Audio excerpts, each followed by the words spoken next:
that is the donee, does not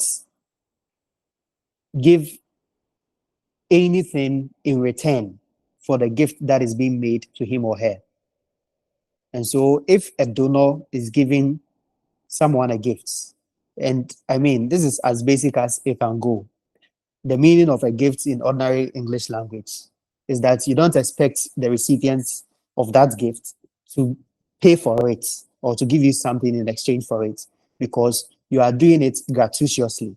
And so we say it is a voluntary transfer of property from one person who has the title to that property. That person is called the donor. And then he gifts it to the recipient, who is the donee, voluntarily, out of his own will, and without the donee giving in return for the gifts any payment. So that is what makes the gift stand out from other instruments like leases, tenancies, subleases, and then the assignment. Having given this foundation, I want us to look at leases. Again, back to our contract law. When it comes to leases, you will notice that one person has a property. He wants to give the property to another person, but the property that is given to that other person is not going to the recipients of the property forever. And at this point, I think I should clarify that we are doing land law and conveyancing. So anytime I say property, I'm referring to land.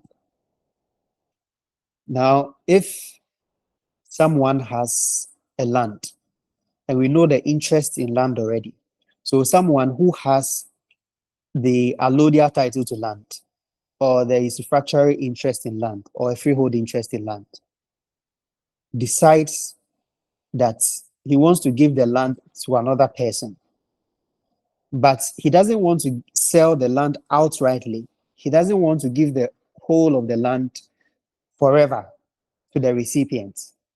He wants to give the land to that other person for a limited period.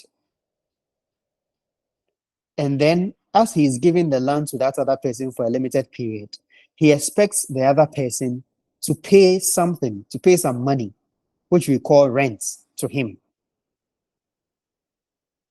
And so the essential characteristic of a lease is that the person who is giving the land to the recipient, that person is called the lessor. The lessor has absolute title to the land. That is, he has a conveyance over the land. Either he is the allodial title owner, or that person holds the usufructuary interest. And then that person gives the land to the lessee, who is the recipient, for a limited period of time. And so we say that when it comes to a lease, it is of definite duration. The duration is definite. For instance, it can be for a period of 20 years, 50 years, 15 years, 25 years, 90 years, and so on. As long as the lessor is not giving the land to the lessee forever, but rather for a specified period of time, we create a lease. And then in return, the lessee pays rent to the lessor. Now, we come to the subset. That is a sublease. So in a sublease, we have a situation where a lease has been created. Let's say we are drawing a tree. At the very top of the tree is the allodial title owner, who has title to the land forever. The holder of the allodial title enters into a lease for 90 years. And then, in his capacity as lessor, he gives the land to the lessee for a period of 90 years. In return, the lessee pays rent to him for the whole of the period. That is the 90 years. The lessee is going to pay rent to him. Now, once the lease has been executed and registered, the lessee has the land for 90 years. The lessee is also entitled, depending on the clauses that are stated in the lease, because more often than not, there will be a covenant in the lease that the lessee cannot sublet without the consent of the lessor. So let's assume that the lessee has obtained the consent of his lessor to sublet the property. In this sublease, all that the lessee is trying to do is that he has 90 years, but out of that 90 years, he wants to give a fraction of it to a third party. The instrument that is used to do this transfer is called a sublease. It is a sublease because the lessee himself has a lease, which is for 90 years. Out of that 90 years, he wants to give the sub-lessee about 40 years. If he gives out the 40 years out of the 90 years, he still has about 50 years to himself. That is the lessee. And so when the 40-year period is over, the property will go back to the lessee, who will enjoy it for 50 years before it eventually goes back to the alluvial title owner who gave it for 90 years.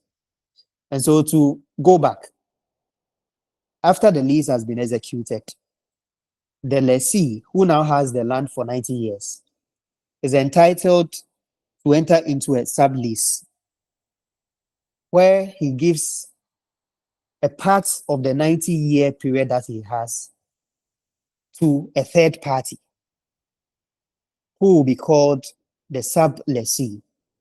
And in this relationship, the lessee, who had a 90-year lease and is now willing to give 40 years out of it to a sub-lessee, will be called the sub-lessor. And if that is clear, I'll move on to an assignment.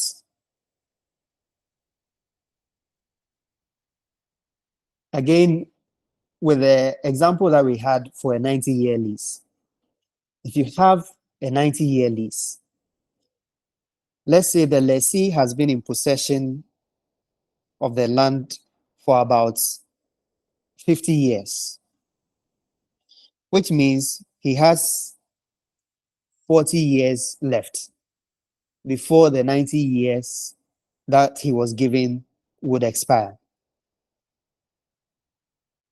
If he decides that he wants to transfer the whole of the remaining period, that is the 40-year period that he has left, if he wants to transfer the whole of it to a third party, then the instrument to be used will be an assignment. The instrument to be used will be an assignment. It is an assignment because here, the lessee who has been given the lease has been in possession for a period of time. And then he has a certain period left. But he is willing to give all the remaining period to the third party, who will be called the assignee. When he gives the remaining period to the assignee, and the assignee remains in possession for the whole of that remaining period, when that period expires, the property will not go back to the lessee, because in this relationship, as we explained, the lessee has already given the whole of the remaining period that he has to the assignee. And when that period expires, the lessee will not come back to the equation. The property will go back to the allodial title owner. And so let's use the numbers again. So we have a lease for 90 years. The lessee has been in possession for about 50 years. And then he has 40 years left. And so he decides that he wants to transfer the land to an assignee for the whole of the 40 years that he has left. When he does this, he uses an assignment. After the 40-year period is over and the assignee has enjoyed the land for 40 years, it will go back directly to the allodial title owner and not the lessee, because the lessee has left the equation altogether.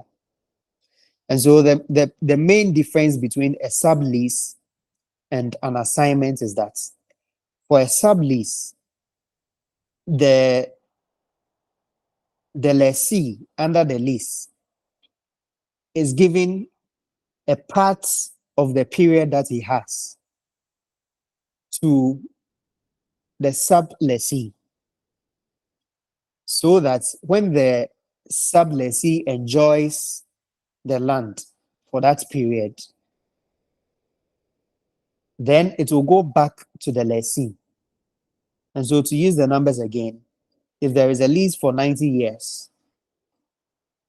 and the lessee transfers the land to a sub-lessee for 20 years out of the 90 years, what it means is that after the sub-lessee has enjoyed the land for 20 years, it will go back to the lessee, who will enjoy the land for the 70 years before it will eventually go back to the allodial title owner. But in the case of an assignment, we have a situation where you have a lease for 90 years, and then let's say the lessee has been in possession for 20 years. After the 20 years, he says that he wants to transfer the whole of the 70 years left to a third party.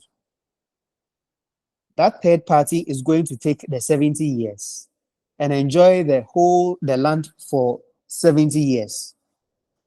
In this case, we say it is an assignment because the lessee is given the whole of the unexpired term that he has to the assignee. And when the assignee has enjoyed the land for the 70 years, it will not go back to the lessee because the lessee has given everything that he has to the assignee and he has left the equation.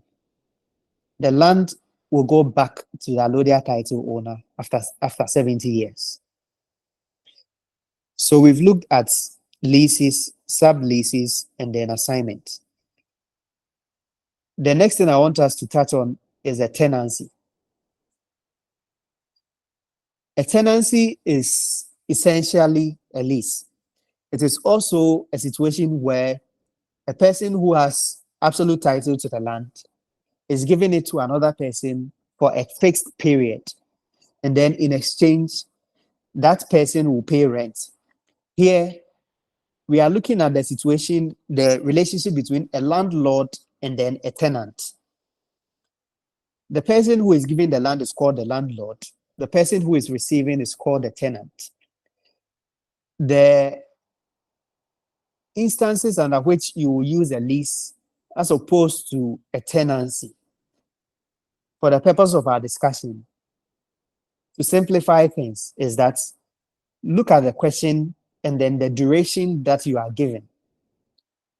If the question tells you that the person who owns the land is willing to give the land to the person who is receiving the land for a period that is 10 years or less, then the instrument you are going to draft will be a tenancy agreement. And the relationship will be a landlord and a tenant. So we use a tenancy agreement for shorter periods, that is 10 years or less. If it's beyond 10 years, you use a lease. So to simplify everything, just use the period that you are given in the question. If the question says that the owner of the land is willing to give it to the recipient for a period of 10 years or less, you go with a tenancy agreement. If it is for more than 10 years, you go with a lease. If in the question you see that there is an allodial title owner or someone who has the usufructuary or freehold interest, and in that same question, you are told that that person has entered into a lease, giving the land to another person for a period of time, let's say for 50 years. Then the question goes ahead to tell you that the lessee who has the lease for the 50 years is willing to give only 20 years to a third party, and they have asked you to draft the appropriate instrument. Here, you know that you are going with a sublease because the question has laid the foundation for you that there is someone who is the absolute owner of the land. That person has entered into a lease for 50 years. The person who has a lease for 50 years, that is the lessee, is willing to give 20 years out of that 50 to a third party, and they've asked you to draft the appropriate instrument. Here, you know that you are going with a sublease because the lessee is willing to give only 20 years out of the 50 years to the sublessee. And after the 20-year period is over, it will revert back to the lessee who will enjoy it for 30 years. If you have a question where the question lays the foundation for you that there is an absolute owner of the land who has entered into a lease for 50 years, and this person is willing, after the person has been given the lease for 50 years, that person has been in possession for about 10 years. And that person has now entered into a contract to give the land to a third party for the whole of the unexpired period that he has. Sometimes the question will not specify the period. The question will just say that the lessee who has the land for 50 years has been in possession for 10 years. Now he has entered into a contract with a third party to give the land to the third party for the whole of the unexpired term. In this case, you know you are drafting an assignment because the lessee is going to give the whole of the unexpired term, that is 40 years, to a third party. When he does that, the lessee leaves the equation, and then it will be left with the person who will now enjoy the land for 40 years, who will be called the assignee. And then after the period of the assignment is over, the land will go back to the absolute owner of the land. So we've looked at gifts, we've touched on leases, we've touched on subleases, we've touched on assignments, and then tenancies. Now let's look at a conveyance, a deed of conveyance. Now, to explain a deed of conveyance, I'll use a lease. Remember that when we were describing a lease, I mentioned that the essential characteristic of a lease is that it is for a fixed period of time. It is for a certain or definite duration. And then it is characterized by the payment of rent by the lessee to the lessor. What differentiates a lease from a conveyance is that for a conveyance, it is not for a fixed period. A conveyance is where the person who owns the land is willing to sell it outrightly to the recipients. And so you sell the land forever.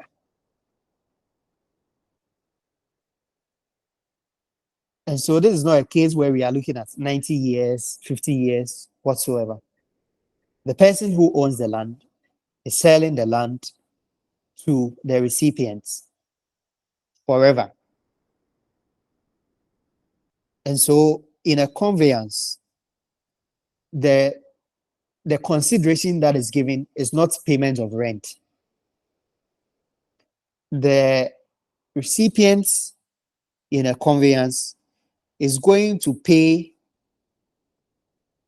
a lump sum as the consideration. So he's going to pay a certain amount of money to the donor, the owner of the land, for the fixed for the land that is given to him forever. But if it had been a lease, then the land would have been given to the lessee for a period of time, a fixed period, either 20 years, 50 years, 90 years, or whatever period as the case may be. But when it's a conveyance, the land is given to the recipient forever. And then in exchange for that, he pays money to the owner of the land. And that is the consideration that is given. Now, as I explained from the beginning, most of these instruments have at the core the basic principles of contract law. And so if someone is going to sell his or her land to you forever and you are going to pay money for it, then the basis of your arrangement is a contract. And to ensure security of title, it is prudent for you to enter into a contract for the sale of land with the owner of the land, such that after you enter into this contract, that is going to be the instrument on which you are going to base to demand specific performance from the owner of the land if subsequently he refuses to transfer the land to you. And so you have entered into a contract with someone who owns the land for that person to sell his or her land to you. The instruments that the person is going to use, which will pass title from him to you, is going to be the deed of conveyance. But before he executes this deed of conveyance to you, the negotiations between the two of you, which will lead to the conveyance, that negotiation will lead to a contract between the two of you. More often than not, the transactions that happen in this country are done orally. And so someone will come and approach you, I want to buy your land. Then you have conversation over a period of time, negotiating, for instance, the price, the period of time in which you are supposed to conclude the negotiations, and then if he's going to pay the land if he's going to pay for modalities, the payment, whether it's going to be by check, whether it's going to be by cash. All of these things are terms of a contract. And this contract is for the sale of the land to you. But as I mentioned earlier, the instrument that is going to use to transfer the land to you will be the deed of conveyance. Yes. Senior, please, sorry to cut you, but it looks like someone has had their hand up for a while. I don't know if the person has been able to speak. Thank you. Thank you for drawing my attention. I think it's Abna. Yeah, Abna, can we hear your question? Thank you for the opportunity. You spoke about tenancy. Did you say when the agreement is less than 10 years, then a tenancy agreement is supposed to be drafted as opposed to a sublease? Yes, as opposed to a lease and not a sublease. So when you look at the past questions, if the foundation or the basis that the question is giving you goes like this. First, if the question identifies someone as being the owner of the land, the absolute owner of the land, and then the question goes ahead to tell you that the person who is the absolute owner of the land has entered into an agreement to transfer the land to someone who is the recipient. And the question goes ahead to say that the period in which the parties have agreed to transfer the land is for 10 years, right? If it's 10 years or less, then it's going to be a tenancy agreement you will draft. And the relationship between them will be landlord and tenant. And the additional point to note is that in most of these, in this type of question, you'll notice that the property, the land, usually is in reference to residential property. So it's usually going to be a building, whatever that is used for. So it's going to be a building, whether the person is going to stay there for residential purposes or whatsoever. It's for 10 years or less. Then you draft the tenancy. On the other hand, if the question lays the foundation for you that there is an absolute owner of the land, this owner of the land has entered into an agreement to transfer the land to another person who is the recipient, and the period that you are given is more than 10 years. So let's say you have 15 years, 20 years, 30 years, 45 years, 50 years, 90 years. For that, you are going to draft a lease. And so we use the tenancy for shorter periods and then the lease for longer periods. And then in the questions that you will be answering, when you look through the past questions, it's either 10 years or less or more than 10 years. If it's 10 years or less, you go with a tenancy agreement. If it's more than 10 years, you go with a lease. For the sublease, you only draft the sublease if the question lays a foundation for you that goes like this. First, the question tells you that there is someone who is the absolute owner of the land. That person entered into a lease with LSE for a period of time. So let's say 50 years. Then the question goes ahead to tell you that the person who has the lease for 50 years has decided to grant a portion of that period, to grant the land to another person for a portion of that 50 years. So let's say if he decides to give to the third party 10 years, 20 years, 15 years, 30 years, or even 40 years, as long as he is giving a portion of his 50 years to that person, such that when that person enjoys the land for that period, whether 10 years, 15, or 20, the land will come back to him. Then you are going to draft a sublease, because a sublease arises out of a lease. And so before you can have a sublease, there must be in existence a lease. And then the lessee under the lease now decides to grant a portion of that term to a third party who will be the sub-lessee.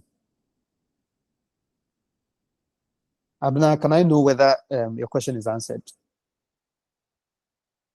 And am I still? Please, I'm okay. Thank you. Thank you. Emmanuel. Yes, yeah. Thank you so much. Please, I want to know the difference between an assignment and a lease. I was a bit confused at that point. So you can let me know the distinction, please. Thank you. Okay. So an assignment and a lease.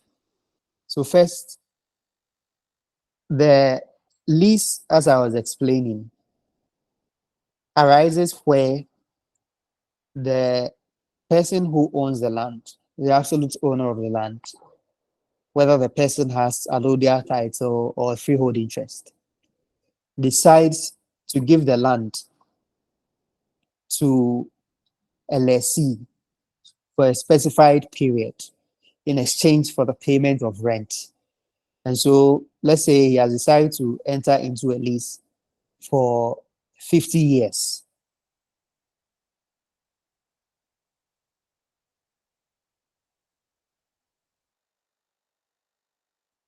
Relationship that you Hello. hello.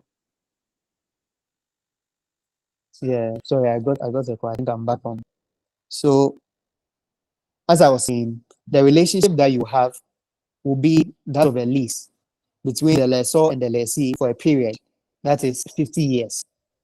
The person who grants the lease, that is the lessor, is the person who has the title to the land, the absolute title to the land, whether he is an allodial title holder or he has the freehold interest.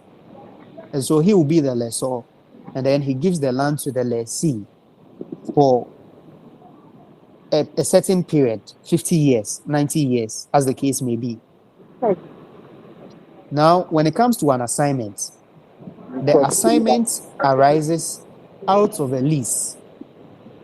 And so before there is an assignment, there is first the assumption that there is a lease in existence. And so in the example that we just gave, someone has a lease of the land for 50 years.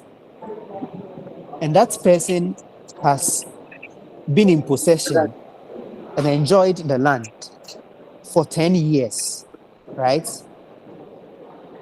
Which means he has 40 years left before his lease will expire.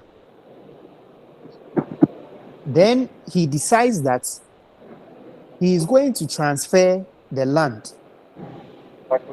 to a third party for the whole of the 40 years that is remaining.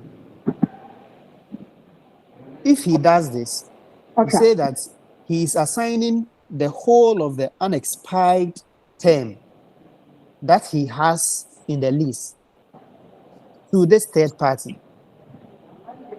And the instruments that he is going to use will be the assignment. So he is assigning the remaining portion of his interest, that is the 40 years, the whole of it, to the third party. When you do an assignment, you will notice that the person who had the lease for 50 years, who has used 10 years out of it and is willing to give the whole of the 40 years out, that person, after he assigns his interest, is going to leave the equation altogether. We will not see him again, which means that he needs some consideration to do that. And so as the assigner, the assignee is going to pay him some money, which is a lump sum, right? And then he will take that lump sum and then assign the whole of his interest to the assignee. The assignee now will come and step into his shoes and take the land for 40 years. But you remember that we said that for the allodial title owner, he has given his land out for 50 years. And in exchange for that, he expects someone to pay rent to him. The person that he expects to pay the rent to him is the lessee to whom he gave the 50 years. Now, this lessee has used the land for 10 years, and then he has assigned the rest, the remaining 40 years, he has assigned it to an assignee for 40 years. He takes money from the assignee and then leaves the equation. But the rent has to be paid. And so once the lessee leaves the equation and then the assignee steps into his shoes, the assignee will now assume the responsibility of paying the rent. So to answer your question again, the difference between a lease and an assignment is that for a lease, it is the absolute owner of the land, whether the allodial title holder or the freehold, the person who holds the freehold interest is going to give the land to the lessee for a fixed period, and in exchange, there will be payment of rent.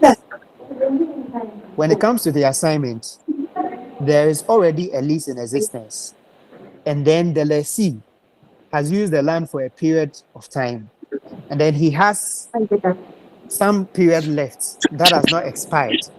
Then he decides that he's giving the whole of the unexpired term to the third party who will become the assignee.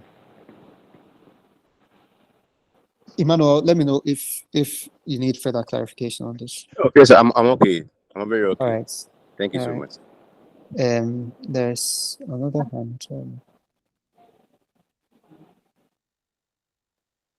Gladstone. I hope I got your name right. Can you ask the questions?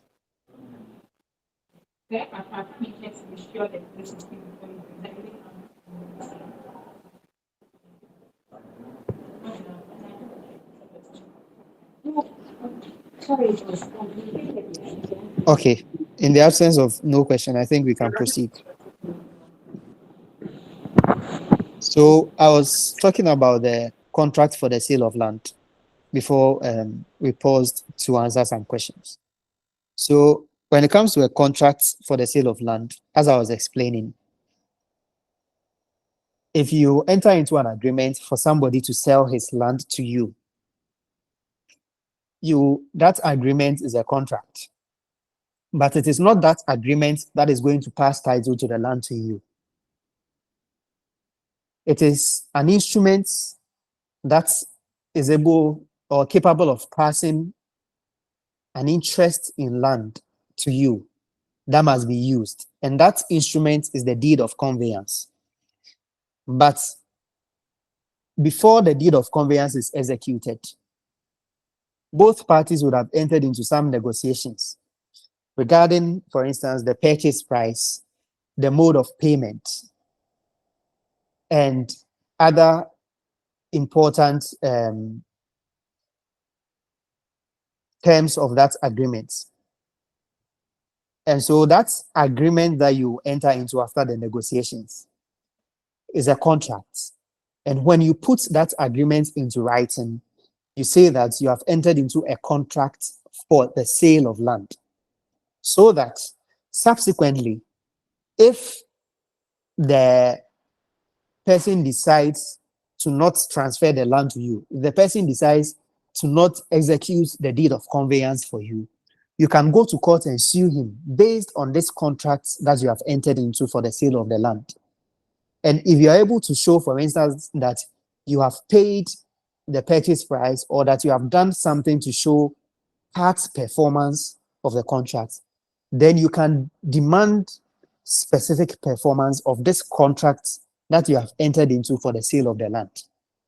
And so you enter into a contract for the sale of land before you execute the deed of conveyance. That is going to be the instrument that will transfer title in the land to you. The next thing I want us to touch on briefly is a trust. And so when it comes to trusts, you have the relationship between three people. You have the settlor, you have the trustee, and then the beneficiary.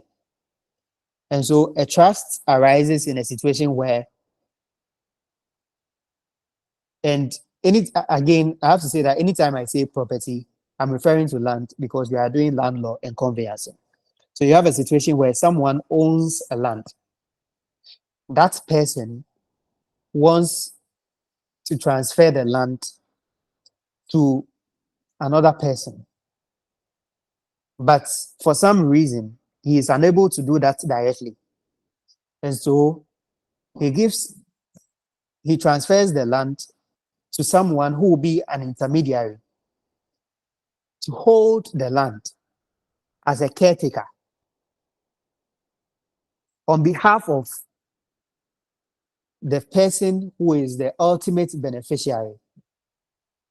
In this relationship, the person who owns the land is the settlor.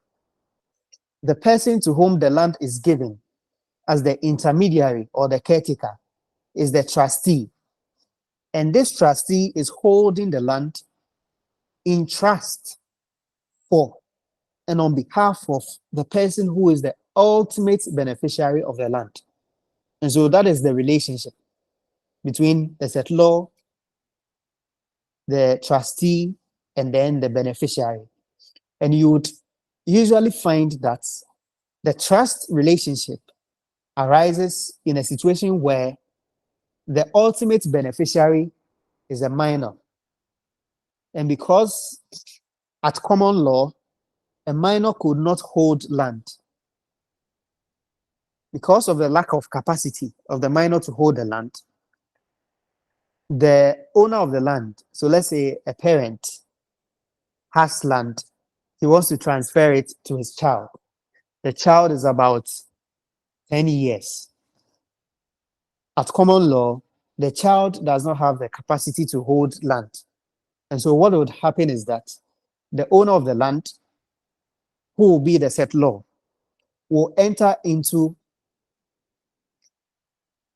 a trust, will execute a deed of trust. And this deed of trust is going to transfer the legal title to the land to someone who is going to be the trustee. This person would have the capacity to hold land. And so it could be anyone who has attained the age of majority and is capable of holding land. Then this person who is the trustee is going to hold the land in trust for and for the benefits of the child. Now, in equity, we say that the legal title to the land is vested in the trustee. However, the equitable title to the land, that is the beneficial ownership of the land, vests in the beneficiary. And so the beneficiary has an equitable title, but it does not have the legal title. And all of this arises from the very old distinction between common law and equity. Because at common law, if you have not attained the age of majority, you cannot hold title to land. And if you cannot hold title to the land, then what the settlor will do is to transfer title to the land to someone who is capable of holding land, who has the capacity to hold land. And for that, common law would accept that because it meets all the essential requirements to create a valid contract because there is capacity. However, equity wants to ensure that the person to whom the land has been given as the trustee does not abuse his or her powers. So that person does not take the land absolutely. That is why equity has created that trust relationship, so that the trustee, although has the legal title, the equitable title in the land is vested in the beneficiary. And so everything that the trustee is going to do in relation to the land must be ultimately to the benefit of the beneficiary. And in theory, there are certain fiduciary duties that the trustee owes to the beneficiary. And so if you have a question where someone owns land, that person is willing to transfer the land to a minor, but because of the lack of capacity on the part of the minor to hold the land, the person decides to transfer the land to some person who will be the intermediary. Then you know that the instrument that you must draft will be a deed of trust or a trust instrument. But we can have a situation where there is no minor in the scenario at all. You have persons, all of whom are of they have attained the age of majority. They can hold property, but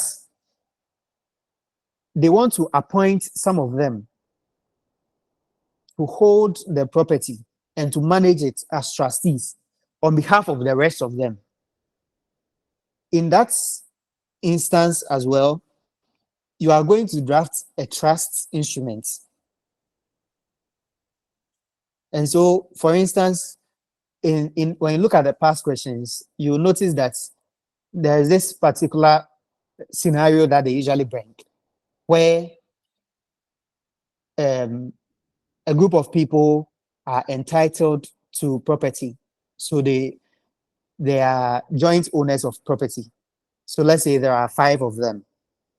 Then about 3 of them are outside the country, they stay abroad. Then they decide to appoint the 2 who are in the country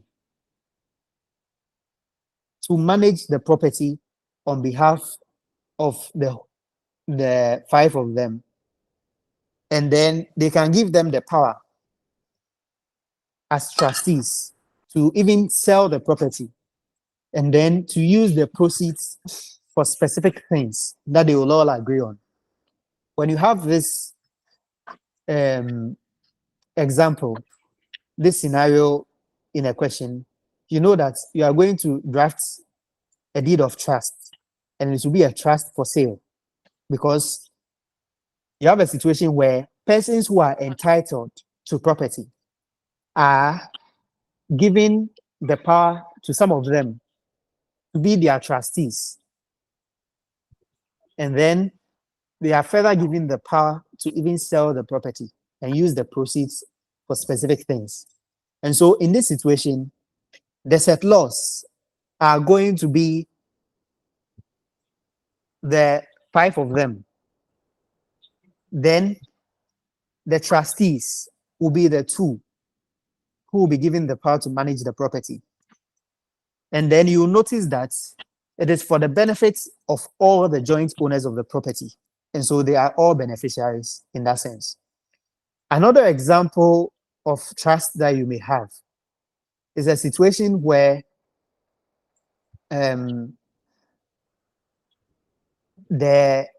someone who owns the property, the settlor, has given the property to a minor again. This time, the settlor says in his will that he's giving the property to a minor. And then he says that until the minor comes of age, he wants to appoint certain people who are his executors in the will to hold the property on behalf of the minor until the minor attains the age of majority. In this case, at the time that the people will become aware of this testamentary disposition, the settlor who made the will would have died. And then it is after he dies and they've gone to prove his will, the will has been admitted to probate, we know exactly what his wishes are. It is at this point that it will become clear that he willed the property to the minor. and then he wished that the executors should hold the property for the minor until he attains the age of majority. When you have a question like this, you are also going to draft another trust instrument. This type of trust is called the declaration of trust. The declaration of trust, we call it a declaration of trust because you notice that the settlor who made the will would have died. And so he is not alive to come and draft a trust instrument where he or she is going to sign as the settlor. But you have his executors who have the power to manage his affairs. And these same executors have been appointed as the trustees. And so what the executors are going to do is that they will prepare an instrument.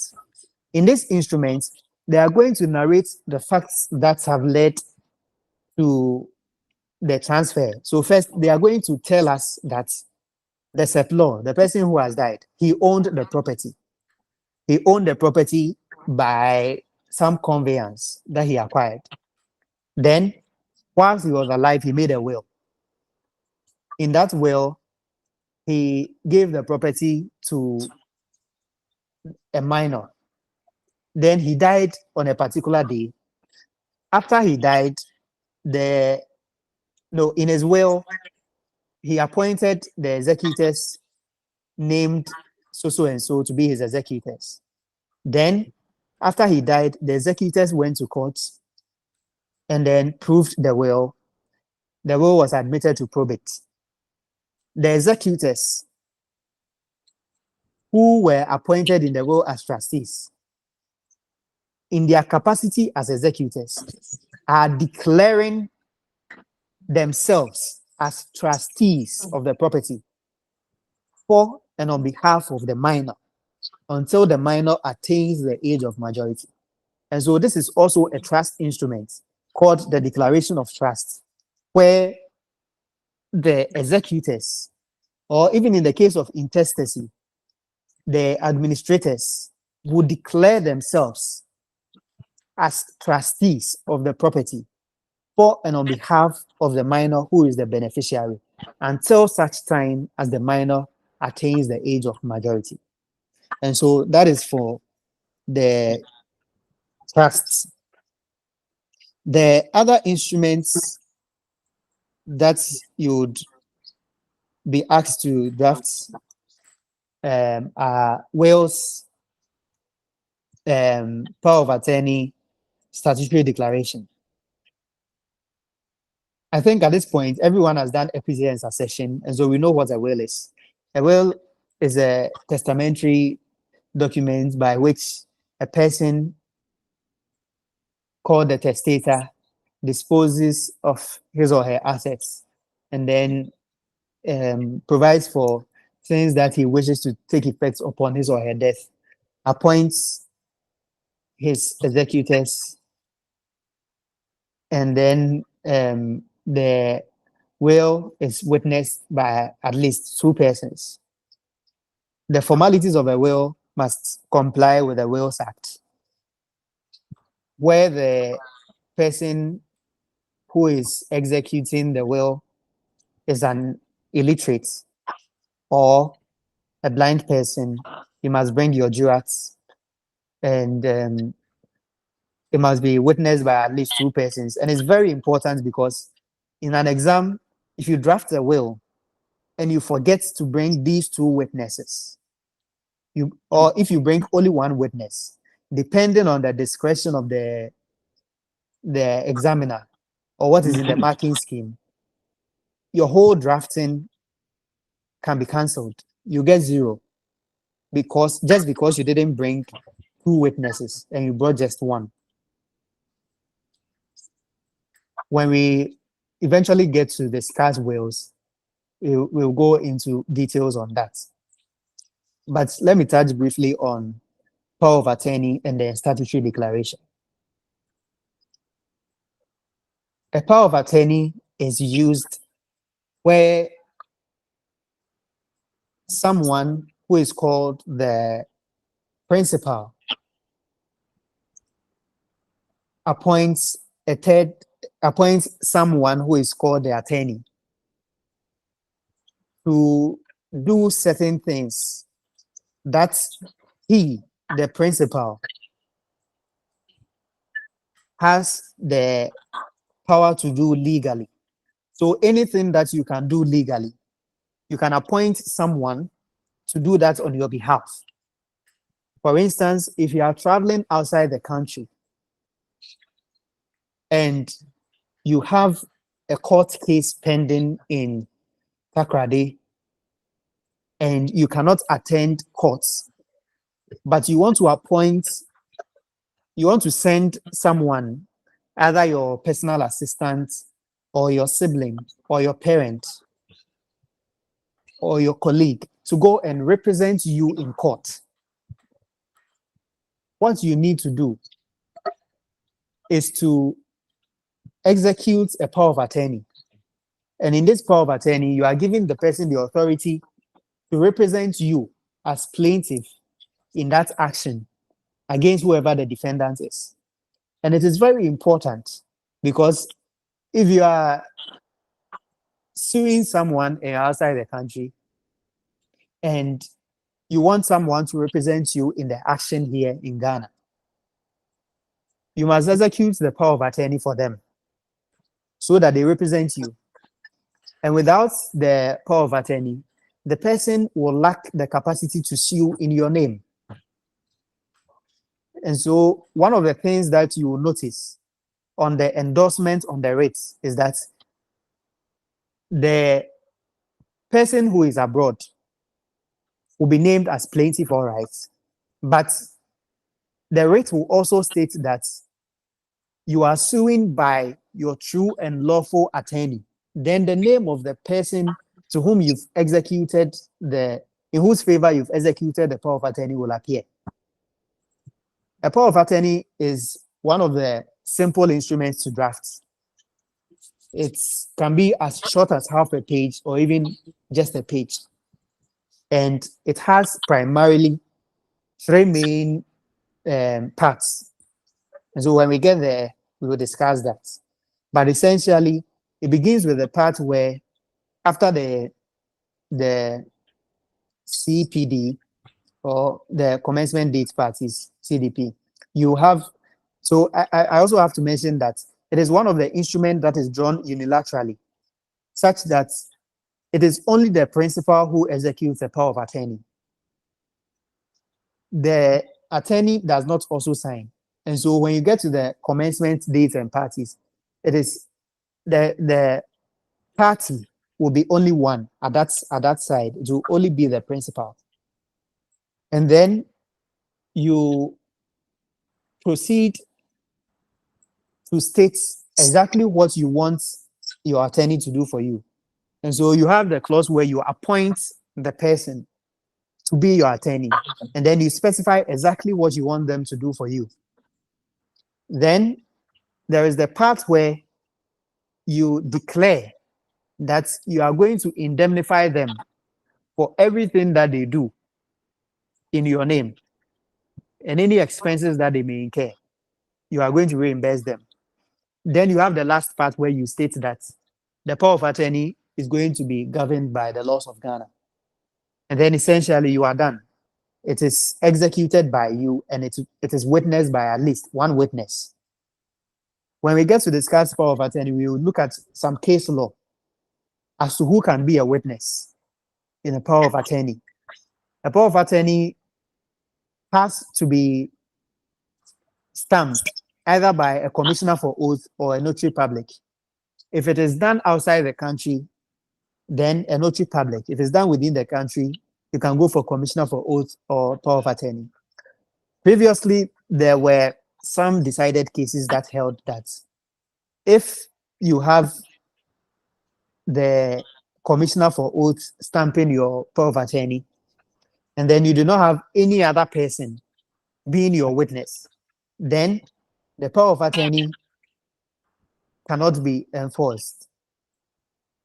However, in recent times, the Supreme Court has reversed that decision to hold that they are going to apply the purposive approach to interpretation to make sure that when we talk about witnesses, we just need to ensure that there is someone who is able to attest to the fact that the attorney duly executed the power of attorney.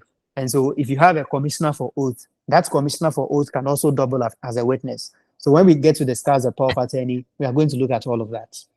The last instrument that I want us to look at is the statutory declaration. A statutory declaration is basically an instrument that is used if you want to put out certain facts that you think people should be aware of. So you want to make declaration in respect of certain facts. And it's usually in relation to land law and conveyancing. It's usually used in a situation where someone wants to declare that they still retain ownership to land. So to go back a bit, you remember that we talked about instruments that are used to transfer land or interest in land. For instance, we talked about the deed of conveyance. And then we talked about leases, we talked about assignments, we talked about subleases. And then whenever we spoke of these instruments, we noted that there is someone who has title to the land or someone who has an interest in the land. And it is that title you have in the land or that interest you have in the land that gives you the capacity to transfer the land to another person or to transfer interest in land to another person. And it is that interest that you have in the land that gives you the capacity to enter into a contract for the sale of the land. And that capacity you have is always evidenced by some instruments.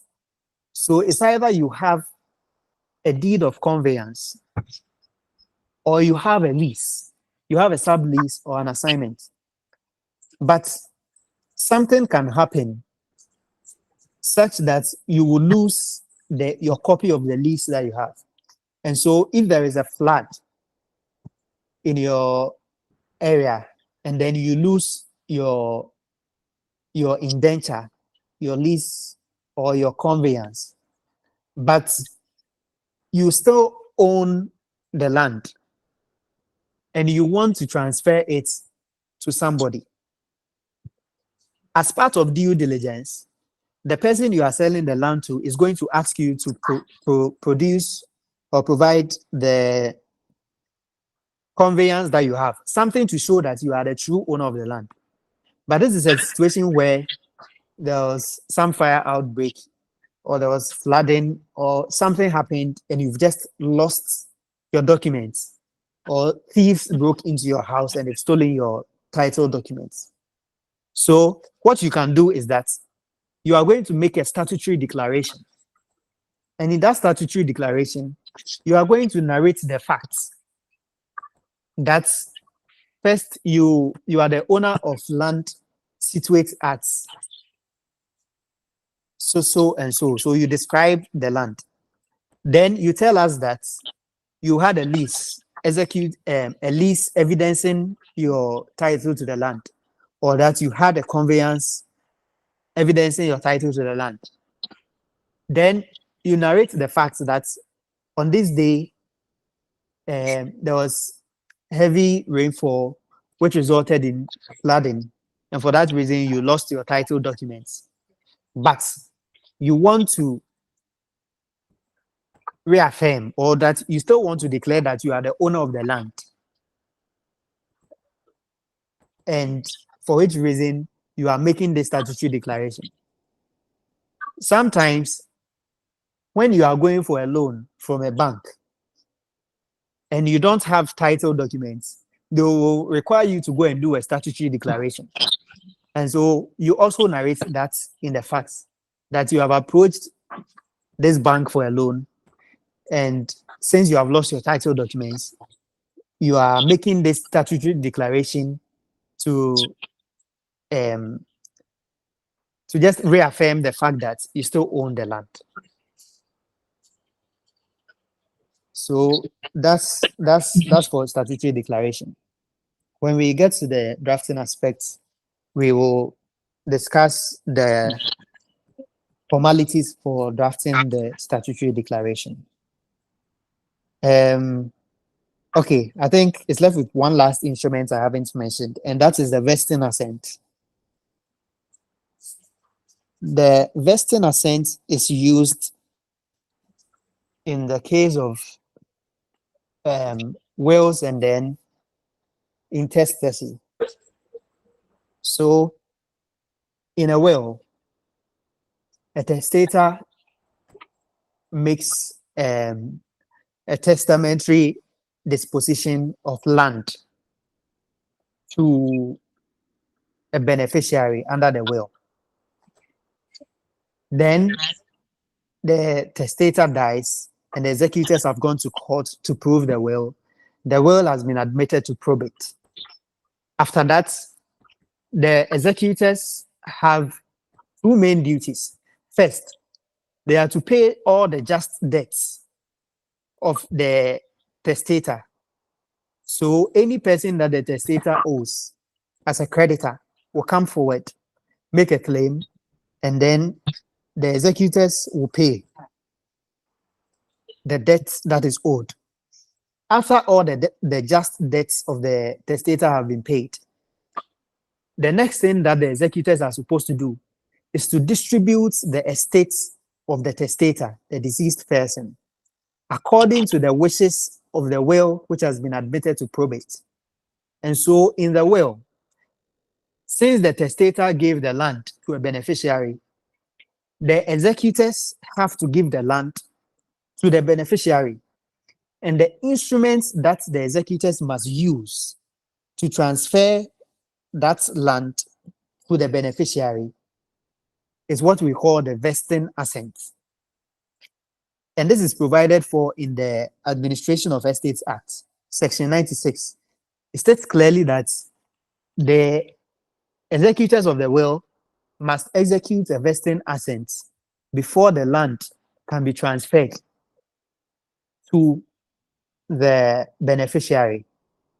And it is the executors who execute the vesting assent because, as you know from your equity and succession, that upon the death of the testator, his property, all of his property, become vested in the executors.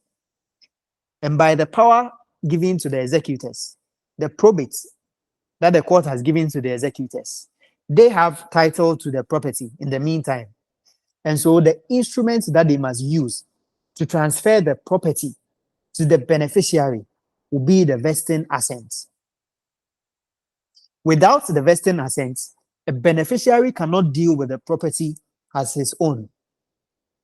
And so if you are a beneficiary under a will, despite the fact that the testator has given you the property in his will, you cannot go ahead and exercise acts of ownership over the property. You must wait for the executors to execute the vesting assent for you. And after the vesting assent has been executed for you and it has been registered, it is then that title to the property becomes vested in you, the beneficiary. In the same way, if the person died without making a will, that is in the case of intestacy, and the administrators of the estate have been appointed and the court has given them letters of administration, their duties in administering the estate of the deceased person, again, first is to pay all the just debts that were owed to the creditors of the intestate. After that, they are supposed to distribute the estates of the deceased person according to the provisions of PNDC Law 111.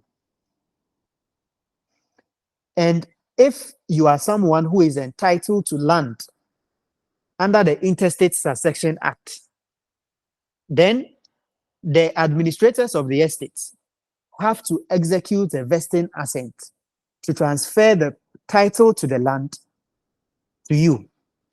it is only after the vesting assent has been executed that the beneficiary, whether under intestacy or under a will, can enjoy the property. And so when we come to discuss vesting assent later, we will look at cases where the beneficiary under a will, or in the case of intestacy, has not been given the vesting assent, and then they've gone to court to sue someone over the land, where the beneficiary who doesn't have a vesting assent is asking the court for an order to declare title to the land in themselves. When you go to court without a vesting assent as a beneficiary, naturally, what will happen is that the defendant will raise an objection as to your capacity to sue, because it is only someone who has title to the land that can bring an action in relation to the land to ask for declaration of title. And without a vesting assent that gives you the title to the land, you do not have the capacity to sue in relation to the land, despite the fact that in the will you have been given the property, or that under PNDC law you're entitled to the property. But there is some case law that has given exceptions to circumstances under which a beneficiary can actually go to court and sue in respect of the property, even though he or she does not have a vesting assent. And so when we come to discuss vesting assent, we will look at this case law.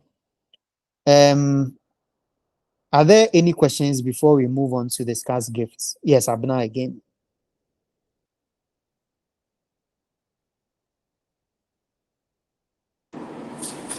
All right. So I'm beginning the class. You said there are 14 instruments, but I only gained 12 from what you said.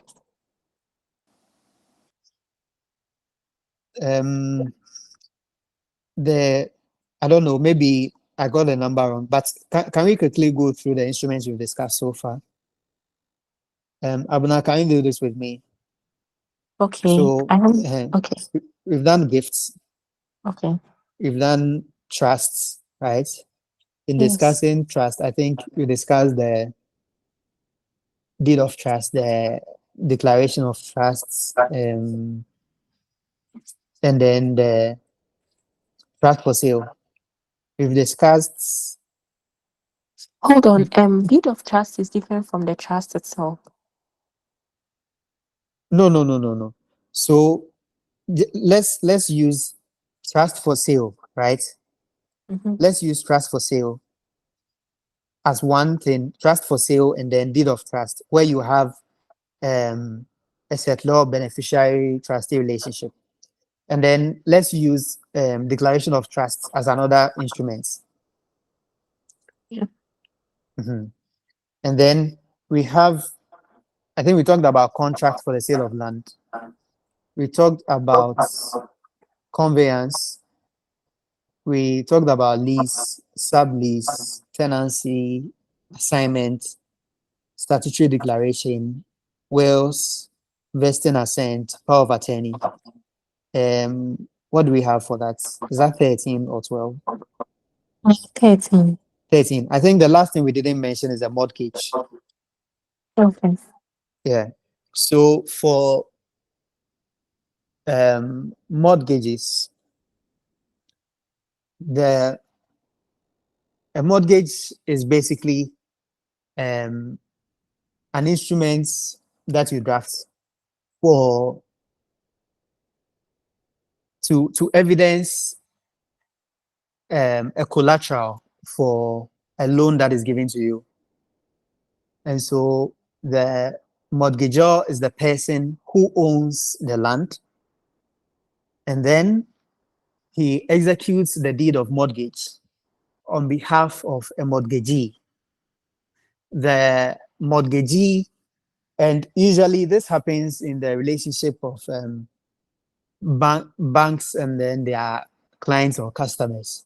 If you approach a bank for a loan and then they ask you to give a collateral or a security for the due repayment of the loan that they are giving you, you'll be required to execute a deed of mortgage for the benefit of the bank. And so you own a land, then as the mortgagor, you enter into a deed of mortgage on behalf of the mortgagee, where you say that you are using your land as collateral for the loan that has been given to you. And the land that is given is a security. It's a security because we want the bank is protecting itself from a situation where they give you the loan and then you run away without paying. And so to secure the facility, secure the repayment of the facility that has been given to you, the bank would require this mortgage. And so in the mortgage, some of the things that you will see is that there is going to be a clause that will talk about the fact that you have received some money, which is the consideration for which you are doing the mortgage. You have received some money from the mortgagee, and you have confirmed, you acknowledge receipt of that money, and then you also say that you are going to pay the money together with any interest that will accrue on it. And then usually you have a payment plan as part of the schedule in the mortgage. And then you go to your operative part where you talk about the fact that you own the land, and as the beneficial owner of the land, you are mortgaging it to the mortgagee to secure the repayment of the loan amount, which is the principal amount, together with any interest and then any other money that you have covenanted to pay. And then usually some of the clauses that you see in a mortgage are insurance. You know, you are giving out property as security for the loan. And so if something happens and the property is lost, for instance, if there's a fire outbreak and then the property is burnt to ashes, then it's a loss. It's a loss to the bank because they have nothing to secure the loan. And so one of the clauses that you will see in a mortgage has to do with an insurance. So you are going to covenant that you are going to insure the property, or that you have insured the property with a reputable insurance company, such that if there is anything that happens that makes you lose the property, there is that insurance cover that the bank can fall on. And then ordinarily, under the Conveyancing Act, since the mortgage is not a conveyance, since you are not selling the property but only using it as a security, you can deal with the property, right? And then you do not need the consent. Ordinarily, you do not need the consent of the mortgagee to transfer your property, even though you have used it as a security. And the reason is simple. I have come for a loan from a bank. Let's say I've come for 100,000 cedis from a bank, and then I've used my property at Accra as the collateral. I've executed a deed of mortgage. Under the Conveyancing Act, I don't need the consent of the bank if I want to transfer this property I have in Accra, even though I have not fully repaid the loan that I took together with the interest. And the simple reason is that it is a mortgage. It's only used as a security. It is not a transfer. So if I transfer my interest in the land to a third party, what it means is that the third party takes the land with the burden of the mortgage. And so whoever assumes title to the land should know that there is a mortgage on the land. And if I fail to repay, the bank can come in. However, the Conveyancing Act also says that the parties are free to agree that a transfer of the land by the mortgagor must be with the consent of the mortgagee.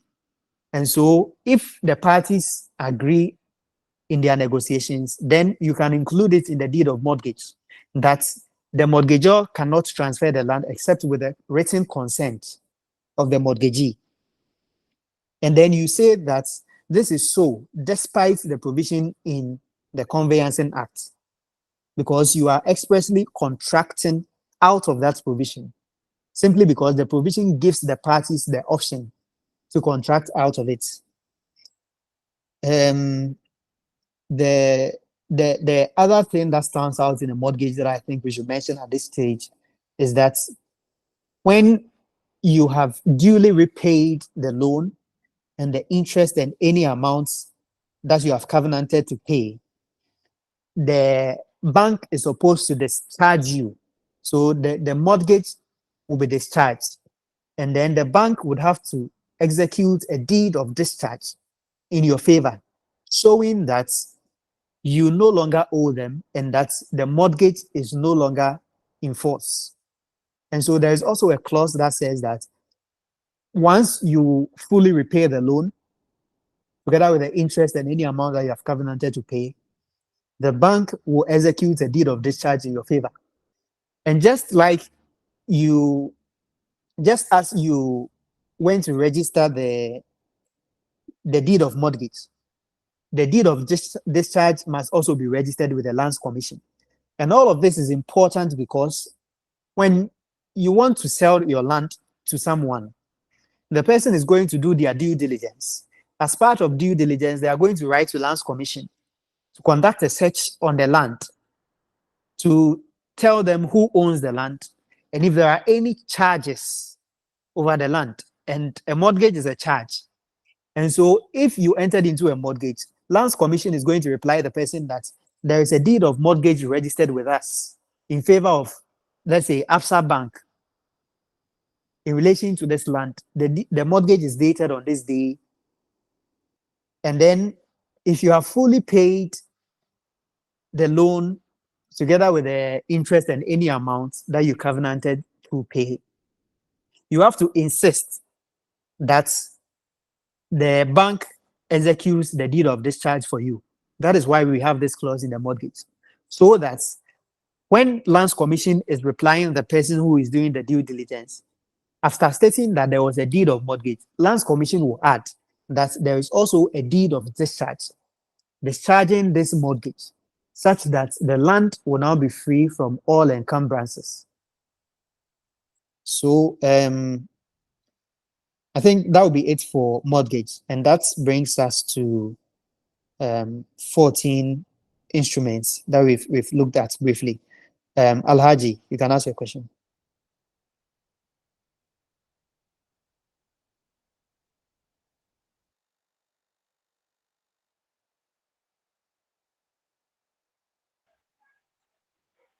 Hello.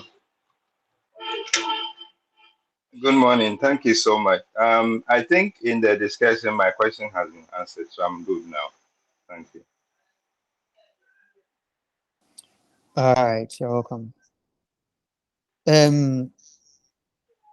Okay, it's 11:37. We have a few minutes. So I want us to briefly go through gifts. So, yes, please. I'm listening. One quick question. Emmanuel. Is it mandatory that the name of the instrument, the name on the property is changed into a both names, like of the mortgage and mortgagor? Is it mandatory? No. It's not mandatory, right? No, because and it's very important you ask this because a mortgage is not a transfer of title. You are not transferring your title to the land. You still own the title to the land. You are only using it as a security. And so when you go to Lands Commission will register the mortgage, but it will not change ownership to the land at all. It is after you default in paying the loan, then under Section 18 of the Mortgages Act, there is a procedure that the mortgagee, that is the bank, must follow if they want to enforce the mortgage. They must serve demand notices on you and all of that. And then the law says that they must go to court to seek an order for the sale of the property. And so they would go to court, and then they will serve notice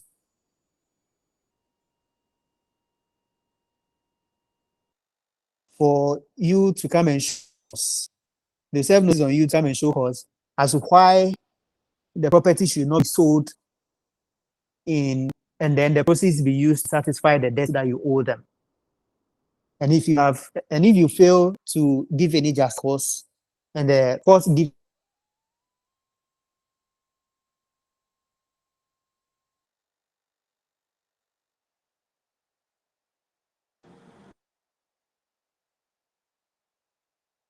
an, will use the names of the parties on the title documents with land commission will not change, because the ownership of the land does not change. The property will only be used as a security. Very well. Thank you, sir. You're welcome. Alaji, do you still have a question? I see your hand up.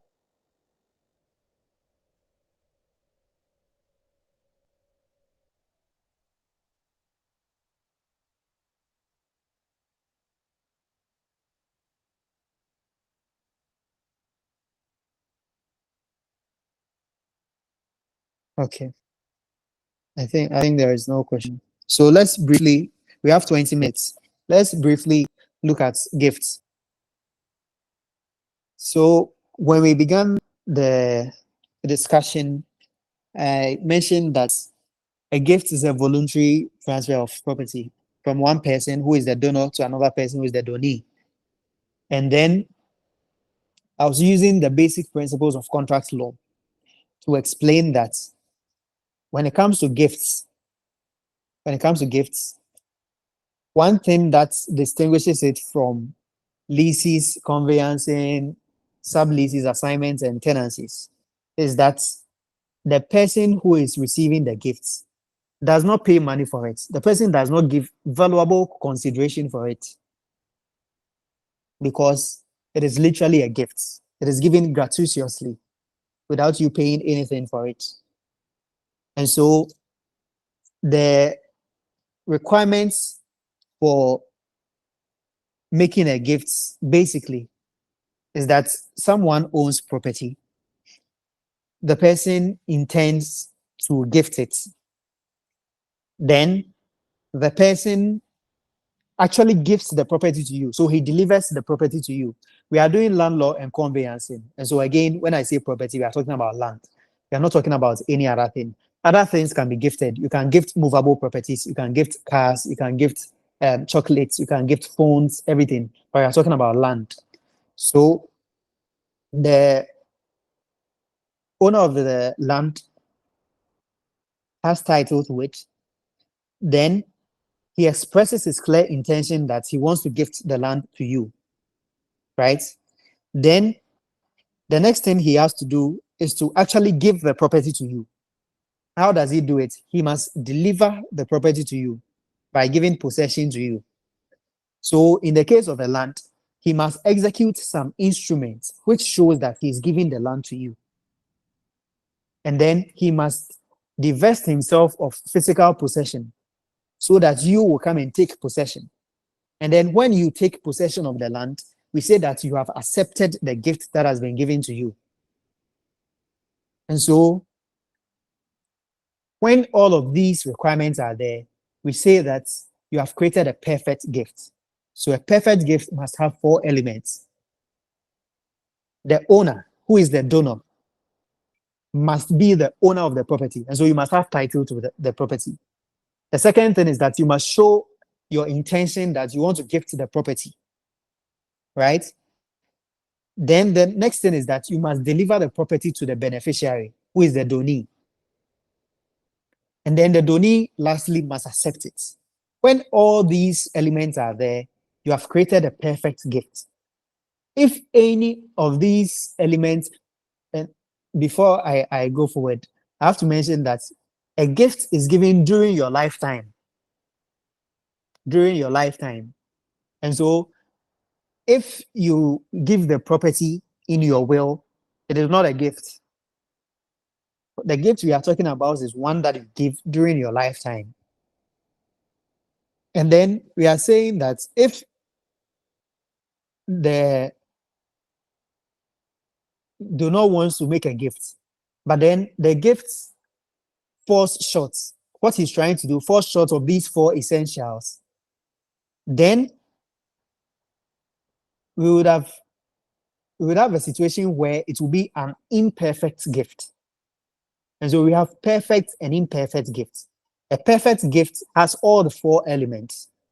An imperfect gift arises where you have title to the land, all right, but then the essential elements, the essential elements that you need to create a perfect gift are missing. In that situation, you have an imperfect gift. Even though an imperfect gift has been created by reason of the absence of the elements that you need to create a perfect gift. In equity, there are three instances under which equity can perfect an imperfect gift. And so we can make an imperfect gift to become perfect so that the donee can take the benefit of the gift. And then we have three main instances. We have first the rule in strong and bad. Then we have the doctrine of donatio mortis causa. Then lastly, we have proprietary estoppel. So I'll take them from the last to the first. So proprietary estoppel is the simplest of them all. We all know the equitable principle of estoppel, which is that if you have made a representation to someone, based on that representation, the person has relied on that representation to alter his or her position to his detriment. Then equity would say that you are stopped from changing your position. So you make a representation to someone that you are giving them a gift. Based on that representation, the person takes certain steps in reliance on that representation that they are receiving the gifts. Then you decide to back out all of a sudden. Equity is saying that we cannot allow you to back out of that arrangement belatedly. You will be stopped. And so the person, the donor, can say that you will be stopped from using the imperfection of that gift as an excuse to not execute a deed of gift for them. And so proprietary estoppel basically arises in a situation where there is an imperfect gift. However, the intention to gift was so clear that the donee has relied on that to alter his position. Then the donor is trying to use the fact that the gift is imperfect as an excuse to back out of that relationship. Then equity is saying that you will be stopped from doing that. And so proprietary estoppel is one of the situations where equity is going to perfect an imperfect gift so that the donee can take the benefit of the gift. Now, this second thing is the rule in strong and bad. The rule in strong and bad, as the name suggests, arises from the case of strong v bad, strong versus bad. So the rule basically is that if the donor has made his or her intention to gift a property to the donee during his or her lifetime, then that intention clearly persists throughout, even up to the point of his death. But he was not able to execute a deed of gift such that there is no perfect gift here. However, when the donor died, he made a will. And in his will, he appointed as his executor the person who is the donee of that imperfect gift.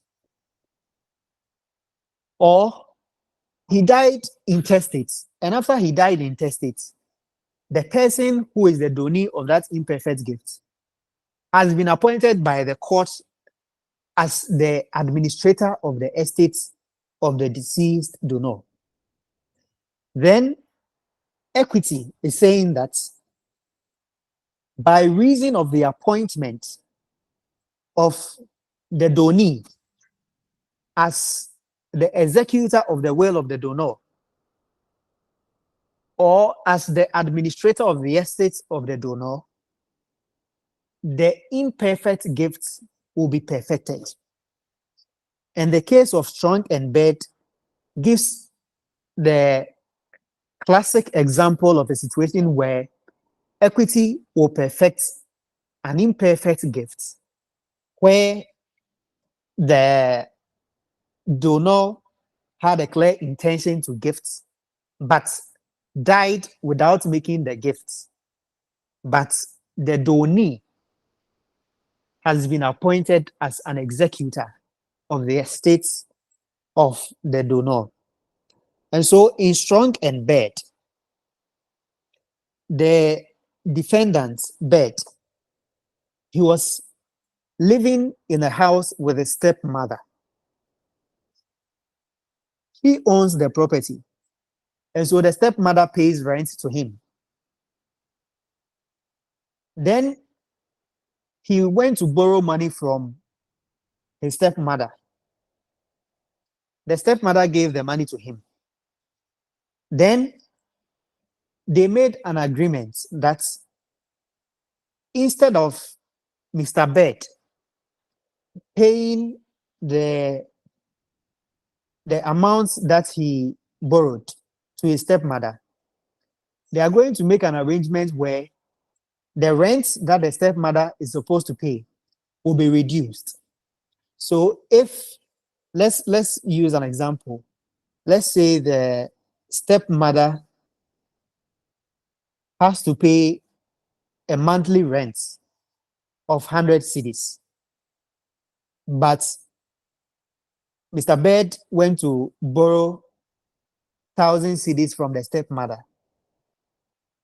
Then they enter into an arrangement that instead of paying the 1,000 cedis to the stepmother outrightly, the stepmother is going to pay 90 cedis rent every month, such that the 10 cedis that has been taken off will be deducted from the debt that you owe the stepmother. And so she's going to pay 90 cedis rent until the 10 cedis that has been taken off is able to accumulate to reach 1,000 cedis. So this was the arrangement. Then the stepmother paid the reduced rent only 2 times. After that, she went back to paying the full rent, 100 cedis. She went back to paying the full rent, 100 cedis. Although the total debt that was owed to her by Mr. Bird had not been fully repaid. She decided to only pay the reduced rent 2 times, and then she went back to paying the full rent. Then, during her lifetime, she never asked him to pay the debts that Mr. Bird owed her. And then she died. After she died, it was discovered that Mr. Bird had been appointed as the executor under her will. So The plaintiff, who described himself as the next of kin of the stepmother, then went to court to say that Mr. Bird borrowed money from the stepmother while she was alive, and he has not fully repaid it. And so he should come and repay the money. So Mr. Bird has been sued as a defendant. Now, at common law, the common law position is that the mere fact that you owe me and I have kept quiet and I've not asked you to come and pay my money, and the mere fact that I was paying a reduced rent did not discharge you of your liability regarding the debt that you owe me. If you owe me and I've kept quiet, it doesn't mean that you still don't owe me. That is the position at common law. But in equity, equity is saying that, first, let us look at the role that an executor plays in administering the estate of a deceased person. First, as I was explaining earlier when we were talking about the vesting asset, I said that the duty of the executor or the administrator is to first pay all the just debts owed by the deceased person. And so in the case of the in the case of a will, for instance, in this case we are looking at, it is the duty of Mr. Bird as the executor to pay all the just debts that are that's the testator, the stepmother, owed to the creditors. At the same time, it is the duty of the executor to collect in all the debts that is owed to the testator. And so all the people that owe the testator, it is the duty of the executor to call on them to come and pay their debts. And so as the executor, it was the duty of Mr. Bird to collect from every person who owed his stepmother the monies that were owed. And if anybody was not paying their debts, then in his position as an executor, the executor is entitled to sue that person to come and pay the debt that is owed to the estate of the deceased testator. Now, equity is saying that if you appoint someone who owes you as your executor, you are asking the person to sue your debtors and collect your money for you. But that person also owes you. So it is an anomaly. It does not make sense that that executor, who is also a debtor, will sue himself to collect the money that is owed the estate. And so equity is going to correct this anomaly to say that if we look at the lifestyle of the testator while she was alive, and we can tell that there was a clear intention to gift the property that was owed to the debtor. And even at the time of her death, she showed that clear intention to make that gift. Then the appointment of the debtor as his or her executor will cancel out the debt, such that even though while she was alive, she did not execute a deed of gifts, equity is going to assume that there was an imperfect gift. And then the appointment as an executor or as an administrator is going to perfect that imperfect gift. And that is the rule in Strong and Bird, that if there is a clear intention to gifts during the lifetime of the testator or the intestate, and that intention persisted, continued, even at the time of death, and then the debtor has been appointed as an executor or an administrator, here, the donee of that imperfect gift, equity is going to perfect that gift in his or her favor. And so in strong and bad, the court held that there was an intention to gift that debt that was owed by him to the stepmother. And this gift was perfected by his appointment as an executor. So that is the rule in strong and bad. Okay, there's a hand up. Agbesi.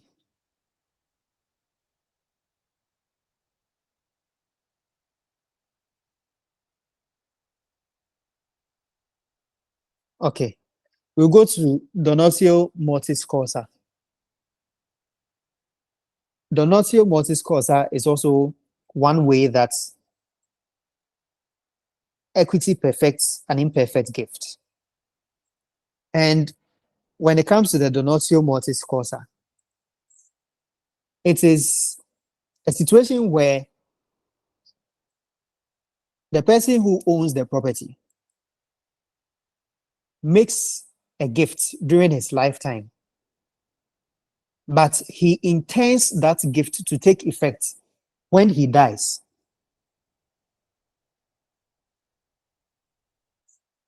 So here, remember that when we were talking about the 4 essentials of a perfect gift, we mentioned that the title to the property must pass to the donee.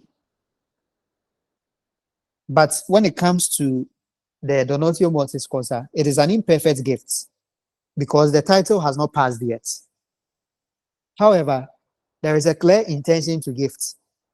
And the donatio mortis causa is often referred to as a gift in contemplation of death. And so we say that if the person is embarking on a dangerous journey or the person is severely ill and the person contemplates that he or she will die, here again, I think I have to emphasize that it is not made in expectation of death. And so, for instance, someone is going to have brain surgery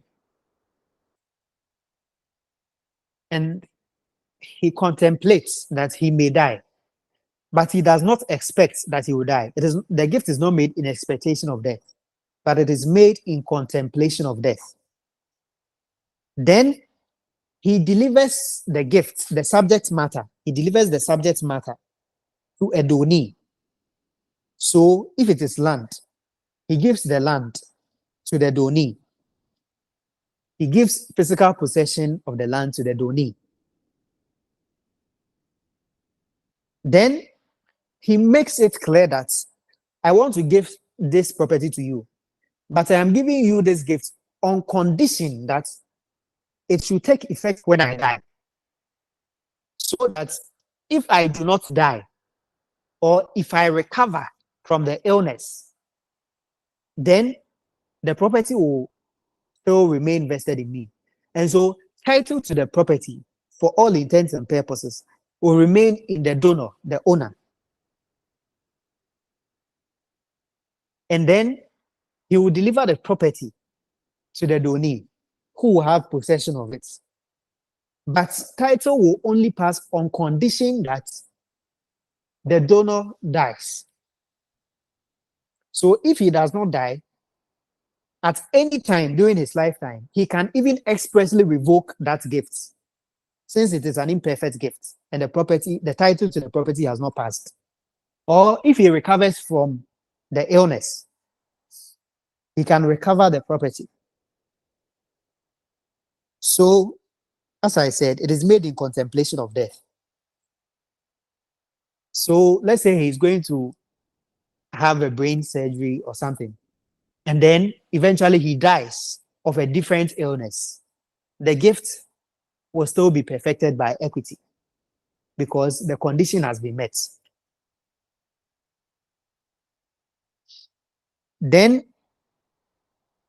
the position of the law regarding land, and then the donatio mortis causa rule is that the old position, traditionally under common law, land could not be the subject of donatio mortis causa, could not be the subject of donatio mortis causa. However, the law changed in the case of Sen and Headley, SEN versus Headley, HEADLEY. In this case, the courts applied the donatio mortis causa principle to land. And the principle is that three conditions must be met. First, the gift of the land must be made in contemplation of death, as I have explained. Secondly, it must be made on condition that the gift will only become absolute. That is, the title will only pass on the donor's death. Then, whilst he is alive, he must deliver the title deeds or anything that shows that he is giving possession to the property to the donee. And that is how the donatio mortis causa as an imperfect gift is created. And then once the death takes effect, the condition would have been met, and then equity will perfect that imperfect gift, vesting absolute title in the donee. When you look at the past questions, you will notice that one of the questions that they usually ask for theory when it comes to gifts is to ask you to discuss what constitutes a perfect gift in law, and also the circumstances under which the rule in strong and bad will perfect an imperfect gift. Sometimes the question will also ask you to describe the instances under which equity will perfect an imperfect gift. And so, you know the rule in strong and bad, you know donatio mortis causa, you know proprietary estoppel. These are the circumstances under which equity will perfect an imperfect gift. Sometimes you can have a sub-question that asks you to tell us the difference between the donatio mortis causa rule and a will. Because you would have noticed from the discussion that it is similar to a will, because the gift will only take effect upon death of the donor. But there's a difference between the donatio mortis causa and a will. First of all, a will is a testamentary act. That means that a will takes effect upon death, and then it contains the wishes of the testator, which is take effect upon death, blah, blah, blah. But the donatio mortis causa is not a testamentary act. We say that the property is delivered to the donee during the lifetime of the testator. Sorry, during the lifetime of the donor. And then it is made effective conditionally. From the date of delivery, it is made effective conditionally on the death of the donor. And then another thing is that when it comes to the revocation of the gifts under donatio mortis causa, it can be expressed or implied. During his lifetime, after he has told you that in contemplation of death, he is giving this property to you and that he has every intention to gift it, he can even come back at any time to revoke it expressly. Or when he recovers from the surgery or that illness or that dangerous journey that he was embarking on, he can come back and then assume absolute control over his property. Impliedly, the donatio mortis causa would have been revoked. And so the imperfect gift cannot be perfected here. Or if he takes back the property that he has delivered to you, In any of these instances, there is revocation of the gift under the donatio mortis causa. But when it comes to a will, once a will has been made, you have to either do a codicil or another will to revoke it. And that is one difference between a will and then the donatio mortis causa as a gift. Another thing is that, remember when we were talking about vesting assent, I noted that when someone makes a will and then gives property under the will to a beneficiary, when the testator dies,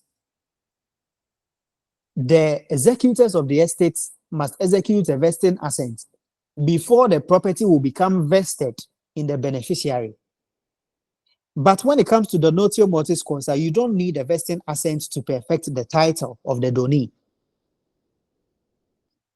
The property is already with him as an imperfect gift. Immediately upon death, equity will perfect that imperfect gift, and you don't need to execute a vesting assent. So these are some of the differences between the donatio mortis causa and then the will. Yeah, Abna.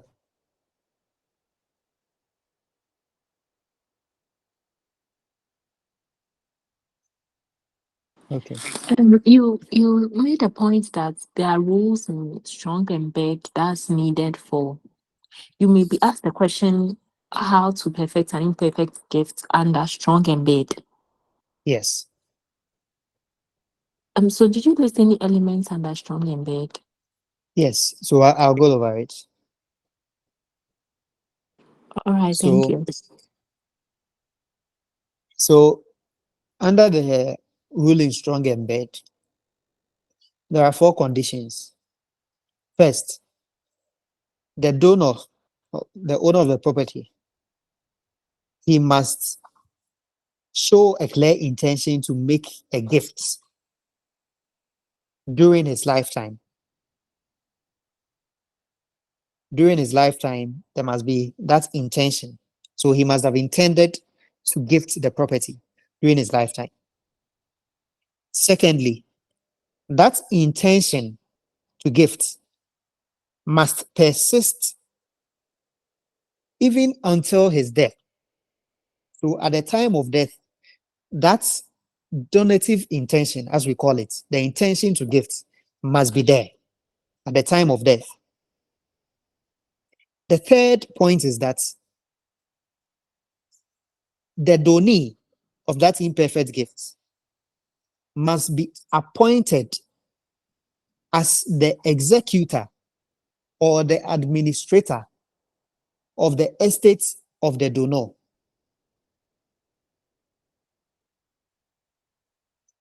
Then, lastly, the property that is being gifted is also important.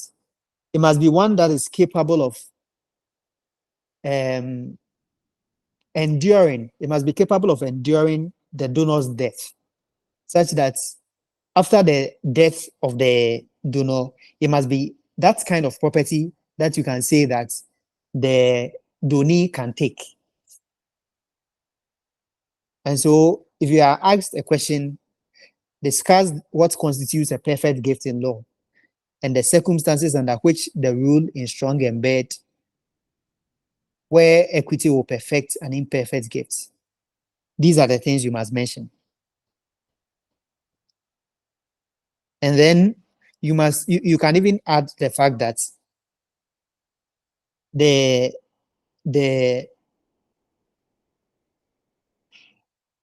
once the rule in strong and bad applies, any claim that a beneficiary under the will or under intestacy would be entitled to in respect of that particular property will not take effect. The once the rule in strong and bad applies, it will override any claim that a beneficiary under the will or intestacy may have. And then I'll clarify that a bit. So, for instance, in strong and bad, if under the stepmother's will, there is someone to whom the testator described as his or her as her residuary legatee, such that any money that is due to me, I give to maybe Kofi. When Kofi decides to take monies due to the testator, it will include monies that are owed to the testator by his or her debtors. Here, the executor of the will, who is also one of the debtors, will not be required to pay the money to Kofi, even though Kofi is a beneficiary under the will. And the simple reason is that by virtue of his or her appointment, equity has already perfected that imperfect gift, and it no longer forms part of the estate of the testator, which is to be distributed. So, Abner, I hope that answers your question. Yes, I'm saying. Thank you. Yeah. So it's about 15 minutes past 12. I wanted us to go through the checklist for drafting a gift briefly, but I think the deed of gift is one of the simple instruments to draft, and the distinctive element when it comes to drafting a gift. So at this point, I assume that everybody knows the commencement date parties. Your parties are the donor and the donee. You begin by establishing the title of the donor. The donor has the property. So you have to be able to tell us that he has the property. How did he acquire the property? So for instance, you say that by a lease or by a conveyance, in whatever way that the donor acquired the property, you must trace that root of title as your first paragraph in the narrative recitals. You must state it. So maybe by lease dated this day or that day, the donor acquired the property from X Stu forever. That's if it is a conveyance. If it is a lease, by lease dated this, the donor acquired the property from X2 for a period of 90 years. Then you state it. Then in your next paragraph, you emphasize the fact that the donor is the beneficial owner of the land. Then you go ahead in your next paragraph to tell us the relationship between the donor and the donee. And you'll notice that in the past questions, whenever there is a question on gifts, it's either from husband to wife, wife to husband, parent to child. And so you bring a clause like that, that the donee is the wife of the donor, or that the donee is the son of the donor. You bring that clause. Then you move on to your introductory recital. And then the introductory recital could either be one or two. So basically, it is that part of your drafting where you tell us the decision of the donor to gift.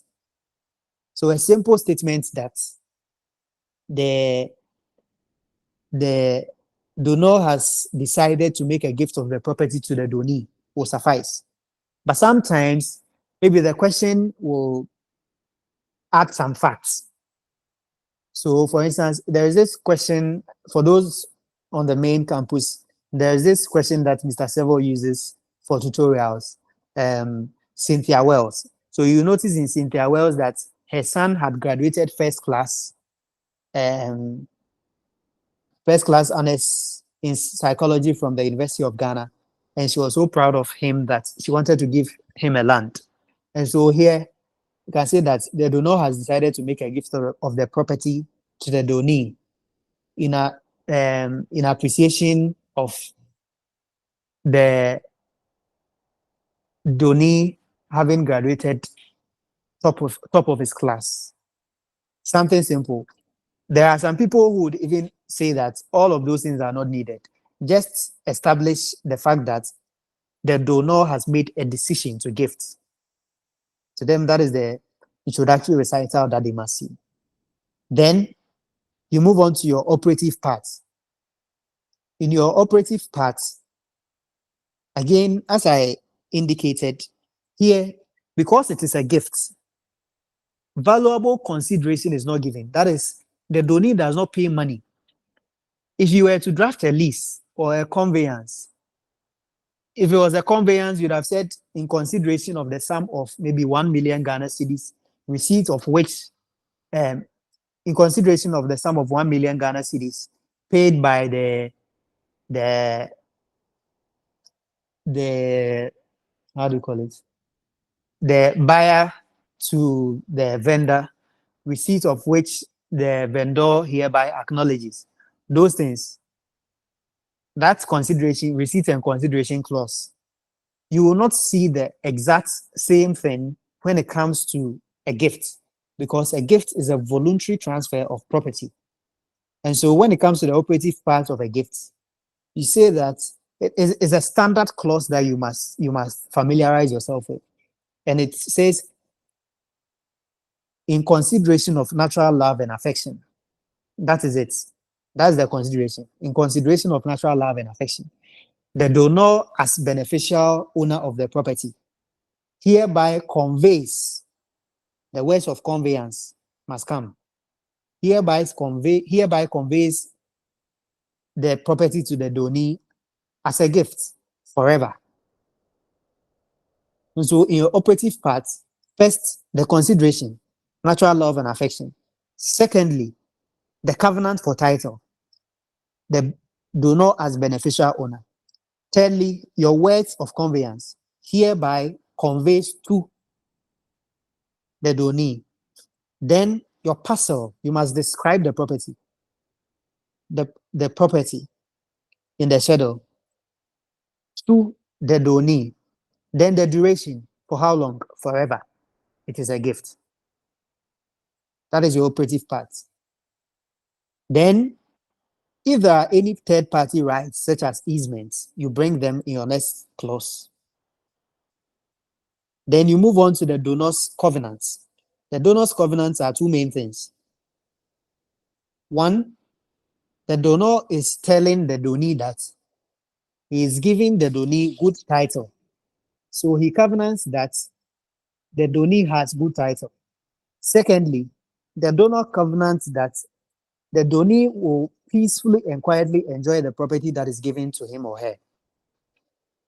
And then that brings you to the end of a gift. You bring your testimonium, schedule, and then attestation. It must be attested to by at least one witness. It must be attested to by at least one witness. Then your oath of proof and certificate of proof. Another thing that I think I must mention is that in some of the questions, you will notice that the donee, the donor require the donee to do certain things. For instance, to keep the garden, to keep the flowers, to do this and all of that. And then there are some people who in their drafting will add these as covenants on the part of the donee. But personally, I do not do that, because when it comes to gifts, the only person who is making a covenant is the donor, and he makes only two covenants. First, that the donee is receiving good title. Secondly, that the donee will enjoy the property quietly and peacefully. The point of covenants in an instrument is that they create liabilities. They create is a contract. So if the other person fails to perform, you can sue him or her on it. But the nature of a gift is that once you gift property, voluntarily, you've given your property away. It will not come back to you. And the donee chooses to do with it whatever he or she wishes. you can't do anything about it. And so if he decides not to keep the garden or do all those things that you mentioned, there's nothing you can do to him. You cannot, the gift has already passed, the title has passed. Once the gift, the deed of gift has gone to the lands commission, you've registered it and everything. That is it. And so I don't see the need to bring any covenant on the part of the donee. So that's for the drafting of a gift. But the other thing that you must note is that sometimes you can have a gift under customary law, and the question can include that. So the main thing that distinguishes what we've done in a customary gift is that in a customary gift, there is an element called aseda or thanksgiving. So under customary law, remember when we were looking at the elements of a gift, we said that somebody owns property, a person has an intention, shows an intention to gift, and so gives the property to the donee, and then the donee accepts it. Under customary law, the acceptance of the donee must be evidenced by what we call the aseda, and this is usually done by customary gifts.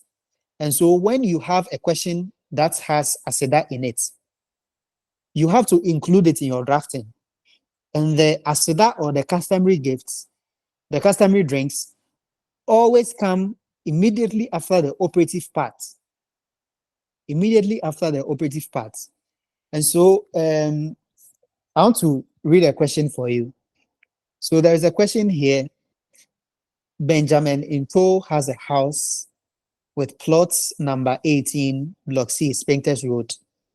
He has decided to donate the plots and the building on it to his wife, Mrs. Esther Into, to reciprocate her love for him. Benjamin is illiterate but rich. When Benjamin's business collapsed, he went for a loan for her. Mrs. Into went for a loan for her husband to revamp his business. She maintained the house for 3 years during the period that her husband's business failed. Benjamin has come to you to prepare a deed of gifts for Mrs. Esther Into. Prepare a deed of gifts from Benjamin Into to Mrs. Into, indicating the customary drink of 10,000 cedis given by the donee to the donor as an acknowledgement of the customary gift of plot number 18, Block C, Spintex Road, in the presence of some family members and friends. And so when you have a question like this, you begin your narrative recitals, the root of title, how Mr. Anto acquired the property. That is the beneficial owner of the property at Spintex. That's the donee is the wife of the donor. That's the donor has decided to give the property to the donee in appreciation of her support during times when he faced difficulties in business. In consideration of natural love and affection, the donor as beneficial owner of the property hereby conveys the property to the donee as gifts forever. After you do this operative part, it is then that you bring your aseda, the customary gifts. So here in the question says that Mrs. Into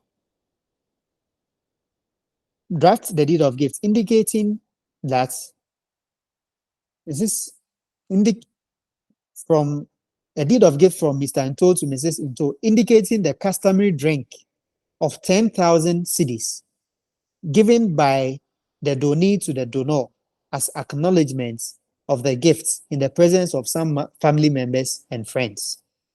And so when you have a question like this, right after your operative part, you must bring a clause that talks about the aseda or the customary gifts.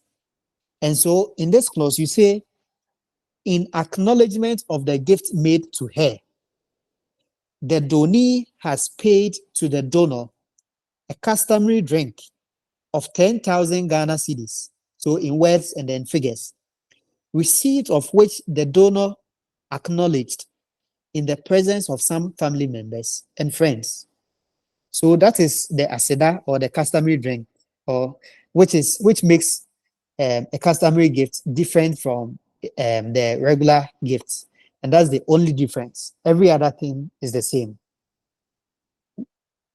So we are about 30 minutes past time, so I think I'll end here. It's 12:28. If there are any questions, we'll answer them in 2 minutes, and by 12:30 we'll be out of here.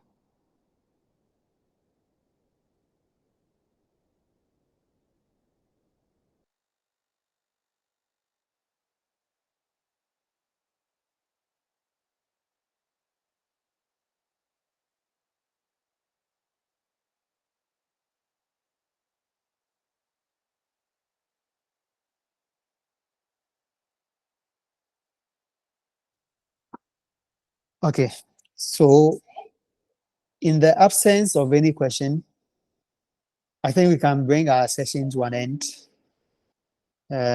Thanks to everyone who joined this session, and I hope we will meet next week.